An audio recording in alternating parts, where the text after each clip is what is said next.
Ketua Umum Partai Demokrat Agus Harimurti Yudhoyono (AHY) menyampaikan terima kasih kepada Presiden Joko Widodo setelah pemerintah menolak permohonan yang diajukan kubu Kepala Staf Kepresidenan Muldoko.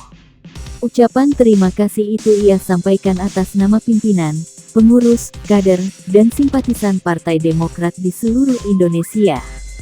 Saya mengucapkan terima kasih dan penghargaan yang setinggi-tingginya kepada Presiden Republik Indonesia, Bapak Joko Widodo, yang telah menunaikan janji pemerintah untuk menegakkan hukum dengan sebenar-benarnya dan seadil-adilnya dalam kasus KLB yang ilegal dan inkonstitusional ini, kata AHY dalam pernyataan pers, Rabu tanggal 31 Maret tahun 2021.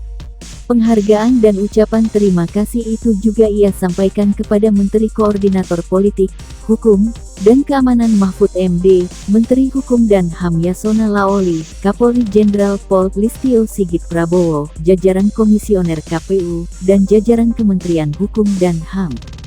Menurut AHY, keputusan pemerintah ini merupakan kabar baik bagi kehidupan demokrasi di Indonesia, bukan hanya bagi Partai Demokrat. Alhamdulillah, dalam kasus ini, hukum telah ditegakkan dengan sebenar-benarnya dan seadil-adilnya, kata dia. Diberitakan sebelumnya, Yasona menyatakan pemerintah menolak permohonan pengesahan kepengurusan Partai Demokrat yang diajukan kubu Muldoko. Permohonan ini diajukan Muldoko dan kawan-kawan setelah melakukan kongres luar biasa mengatasnamakan Partai Demokrat di Deli Serdang, Sumatera Utara pada awal Maret silam.